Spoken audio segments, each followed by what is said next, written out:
Imagine for a moment that the voice inside your head, the one that never stops, that criticizes, judges, and replays past moments, isn't there to help you.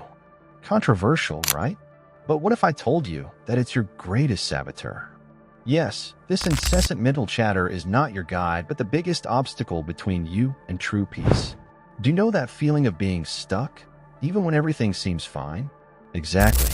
The solution lies in inner silence. Want to know how? Hold on to that curiosity, because today we're going to explore how to turn off that voice and transform your life forever. The voice that inhabits our minds, tireless and ever-present, seems like a loyal companion. But is it really?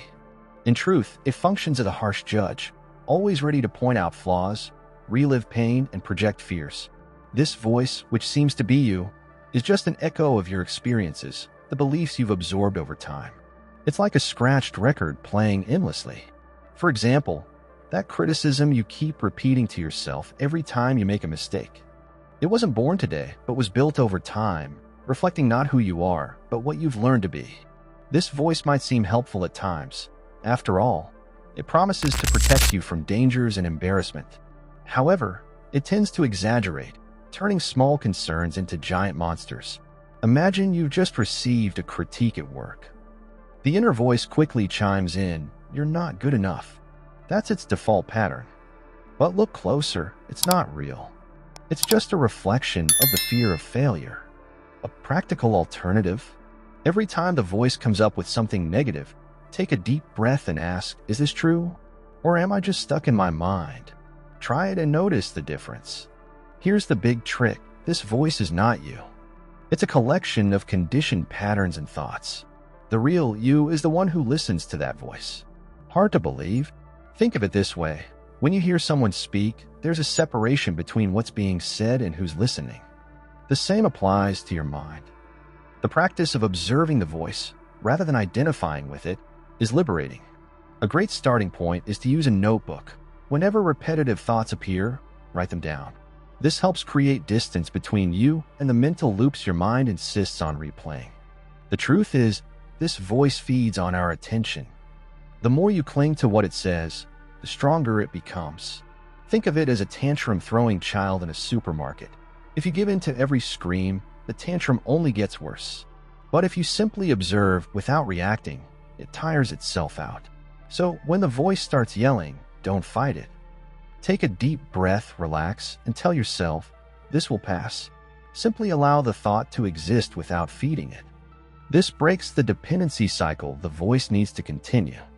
A classic example of this dynamic happens in meditation. Anyone who's tried knows, as soon as you close your eyes, the mind starts screaming. It tells you that you're wasting time, that there are more important things to do. But the practice of observing these thoughts without reacting is the essence of meditation. For those who've never tried, I suggest something simple. Set aside 5 minutes, sit in silence, and focus on your breathing. When the voice arises, let it pass like leaves floating down a river. This practice shows, through experience, that you don't have to cling to what your mind says. When you start unraveling how this voice works, you notice something curious. It's predictable. Your thoughts follow patterns that you can recognize and anticipate. This means you can consciously change your relationship with them. For instance, if your inner voice often says, "You never finish anything," you can reprogram it by responding, "I'm learning to complete what I start, and that's enough for today." Over time, this response becomes natural, and the critical voice loses its power. It's like rewriting your mind's script for something more compassionate and true. The persistence of this voice can be frustrating, but remember, it's just a mental habit, not a life sentence. Each time you choose to observe instead of react, you're weakening its control. Small steps, like starting your day with positive affirmations, can be transformative. Say something like, "I am more than my thoughts. I am peace and presence." This might seem simple, but it's profoundly powerful. After all, by re-educating your mind, you create space to hear the silence. And in that silence lies your true essence. Now, let's dive deeper into this discovery. Overthinking is like a small pebble thrown into a calm lake. It creates ripples that spread, distorting the surface until nothing reflects clearly. This is how our mind behaves when we indulge in incessant analysis. Simple questions like, "Should I do this now or later?" turn into endless debates. This process not only robs us of peace, but also sabotages our ability to act. Imagine someone hesitating to start a project out of fear of failure. While they consider every possibility, time passes and nothing gets done. Recognizing this cycle is the first step to breaking it. Overthinking is, in reality, an attempt at control. The mind believes that by revisiting every detail and anticipating every scenario, it will be better prepared. But the reality is different. Overthinking paralyzes, like a navigator who spends more time studying maps than sailing. To escape this trap, try a practical method. When a thought starts spinning in circles, write it down on paper. Ask yourself, is this something I can solve right now? If the answer is no, set it aside. Often, this simple action dissolves the confusion. Interestingly, thinking less doesn't mean being less careful. On the contrary, it's an invitation to trust your intuition and spontaneity more. Think of how a conversation flows better when you're present, without planning every word. This same naturalness can be applied to bigger decisions. For instance, choosing between two career paths. Instead of getting stuck in a meticulous analysis of pros and cons, imagine living each choice for a moment. Which one brings more excitement and peace? This mental exercise can help you escape the paralysis of overanalysis. Overthinking is also fueled by the need for perfection. The mind wants everything to be flawless before acting. But perfection is an illusion. It's like chasing the horizon. For those struggling with this need, a helpful approach is the concept of better done than perfect. For example, when creating something like a text or presentation, set a short deadline and stick to it. Allow yourself to finish, even if it doesn't seem perfect in your eyes. Over time, you'll realize that progress matters more than imagined perfection. Another crucial point is understanding how overthinking affects our well-being. It consumes energy and creates a constant sense of mental fatigue. A great antidote is the practice of mindfulness. Dedicating 5 minutes a day to simply observing your breath may seem small, but it has a profound impact. Try this exercise. As you inhale, mentally say, "I breathe in calm." As you exhale, say, "I breathe out tension." This focus on the present helps interrupt the cycle of overthinking, bringing you back to the moment and restoring wasted mental energy. The trap of overthinking isn't just mental, it manifests physically. Tense shoulders, shallow breathing, and sleepless nights are signs of an overactive mind. A practical trick to relieve this tension is to use your body as an anchor. Walk barefoot in a garden, feel the texture of the grass under your feet, or take a warm shower, paying attention to the sensation of the water. These simple moments connect us to the present and help us realize that life happens now, not in the realm of mental worries. The way out of the maze of overthinking lies in shifting focus. Instead of trying to solve everything in your mind, turn to action. If you're overthinking about starting a new hobby, for example, buy the materials and begin. The secret is simple. Action dissolves doubt. Each step, no matter how small, weakens the cycle of thoughts that keep us stagnant. Moreover, when you act, you realize that life flows more naturally, without the need for absolute control. And with that, we arrive at an even deeper discovery, the power of the present moment. Being present is more than simply existing in the moment. It's a state of mindfulness where you are neither trapped in the past nor anxious about the future. Often, our mind feels like a TV stuck between channels, jumping from thought to distraction. But there is a silent presence, always there, waiting to be discovered. This presence is the essence of your true self, what many in spirituality call the soul. A practical way to access it is by focusing on your senses. For instance, while drinking coffee, notice its aroma, the warmth of the cup, the taste. That's being present. Discovering presence requires a simple yet powerful habit, observing thoughts without identifying with them. Imagine your mind is the sky, and your thoughts are clouds. You are not the clouds, you are the sky that observes them. This practice changes your relationship with the mind, teaching you to be a witness rather than a victim. Try this for 5 minutes a day. Sit in silence and just watch your thoughts pass by, without judging or trying to control them. It may feel challenging at first, but with consistency, it becomes a gateway to the present moment. Being present also means freeing yourself from the constant need to multitask. We live in a world that glorifies being busy, but this rush pulls us away from the now. A practical suggestion is to slow down.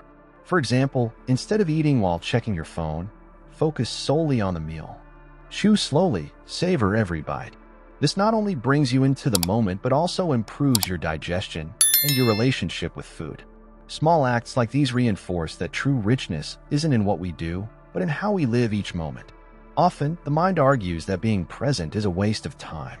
It insists that planning, solving, or remembering are more important. But the truth is, when you connect to the present moment, solutions emerge more clearly. Think of a walk in nature. While you worry about the future, the beauty around you goes unnoticed. But if you pause, observe the trees, listen to the birds, feel the breeze, something shifts. Your mind relaxes, and suddenly, that solution you thought was impossible becomes clear. It's as if the silence of the moment creates space for answers to arise. Presence is also the key to breaking free from anxiety. When you are fully grounded in the now, fears about what might happen lose their grip. A simple exercise for this is grounding. Place your feet firmly on the floor, take a deep breath, and say, "I am here. I am safe." Touch objects around you. Notice their colors and textures. These practices reconnect you to the present, and over time, they weaken the anxious voice of the mind. Remember, the mind creates problems in the future. Presence finds peace in the now. The discovery of presence often comes with moments of epiphany. These moments might seem small, but have a profound impact. A common example is when you're listening to music, and for a moment, it feels like the world stops. There are no thoughts, just you and the sound. That is presence in action. It's in these moments that you realize happiness isn't something to seek externally. It's already within you, waiting for your attention. Cultivating this practice daily transforms even the most ordinary days into rich and meaningful experiences. When you discover presence, you begin to understand that it's not a state to be achieved, but a remembrance of who you truly are. As you become present, life takes on a new dimension. Even simple tasks like washing dishes or walking to work become opportunities for connection. To deepen this practice, try guided meditations that focus on the now. Apps like Insight Timer or Headspace are great starting points. And as you dive into the present, you open the door to letting go of control and finding a peace you never thought possible.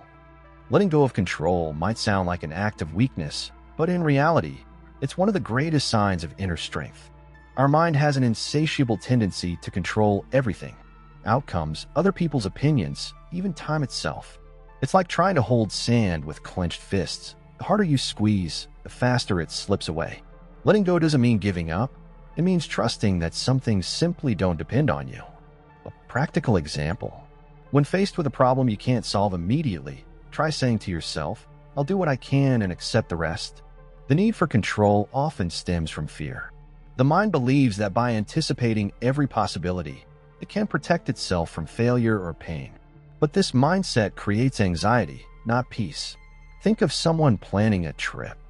By trying to predict every detail, from the weather to traffic, they lose the joy of the moment. Letting go of control is about learning to flow with life, like a river finding its way around rocks. Try this when confronted with something beyond your reach, like an unexpected change. Take a deep breath and ask yourself, "What can I really do right now?" The practice of letting go is like releasing a rope you've been pulling tightly. At first, it might feel uncomfortable, even scary. But over time, you realize that by letting go, you create space for new possibilities. A real example of this is in relationships. Often, we try to control how others should act or think, leading to conflict. When we release these expectations and simply listen with empathy, the dynamic changes. Try this in your next conversation. Instead of reacting, just listen without trying to impose your perspective. Watch how the atmosphere transforms. Interestingly, letting go of control doesn't mean being passive. It's a conscious act of presence. In spirituality, this is called active surrender. It means acting on what's within your power and releasing what's beyond it. For example, imagine you're waiting for a response after a job interview. You've done your best. Now it's up to the universe. Instead of worrying incessantly, redirect your energy to something uplifting, like reading an inspiring book or meditating. This shifts anxiety into something constructive. When you stop trying to control everything, you discover something remarkable. Life has its own wisdom. Often, what we resist is exactly what we need. Think of a moment when something didn't go as planned but led to something better. It's the classic blessing in disguise. To cultivate this trust, start small. The next time plans change, tell yourself, I trust this is part of something bigger. Over time, this practice becomes a reflex, bringing a sense of calm even in challenging situations. Another benefit of letting go is emotional freedom. When you stop trying to shape every aspect of life, you release the burden of carrying the world on your shoulders. It's like putting down a backpack full of rocks. Try this. Choose an area of your life where you've been trying to control everything. It could be your job, your family, or even your health. Now ask yourself, if I didn't need to control this, what would I do? This simple reflection begins to shift your relationship with the situation, allowing peace to replace tension. Letting go of control is, at its core, an act of faith, not just in something greater, but in yourself. It's believing that even without micromanaging every detail, you'll still be able to handle whatever comes your way. Practices like meditation and journaling can help cultivate this trust. Start by writing about a situation you're trying to control and reflect, what can I let go of? Use apps like Calm or books like The Gift of Imperfection by Brené Brown to support your journey. By letting go of control, you open yourself to true freedom, inner peace. Stillness is a refuge that many are unaware of, yet it holds immense freedom. In a world that celebrates busyness, finding moments of silence can seem nearly impossible. However, it is in these moments of pause that we reconnect with our essence. Think of the mind as a lake. When the waters are calm, you can see the bottom clearly. This is how stillness works. It allows us to see beyond the mental clutter. To begin, set aside a moment each day to simply sit in silence. Close your eyes, take a deep breath, and notice how it eases tension. Silence isn't just the absence of sound, but a state of full presence. When you quiet your mind, you'll find that many of the problems that once seemed overwhelming lose their power. For example, through mindfulness practice, you realize that thoughts are just passing clouds, not permanent storms. Try this simple exercise. Sit comfortably, focus on your breathing, and whenever a thought arises, mentally say thought and return to the present. Over time, you'll come to see silence as an ally, not something unfamiliar or uncomfortable. The freedom that arises in stillness is not only mental, but also emotional. When you find moments of calm, you realize that your emotions don't need to control you. A common example is anger. Instead of reacting immediately to something that upsets you, pause for a moment, take a deep breath, and observe the emotion. That space between stimulus and response is where your freedom resides. With practice, you'll discover that you can choose how to respond rather than being driven by impulse. This is the power of silence in action. Many people believe that silence is unproductive, but the truth is that it is essential for creativity and problem solving. Great ideas often emerge during moments of pause when the mind is not flooded with stimuli. Think about how often solutions appear while you're walking or taking a shower. This happens because stillness creates space for inner wisdom to surface. To cultivate this, try taking short breaks throughout the day, away from screens and distractions. Even 5 minutes of silence can bring valuable insights.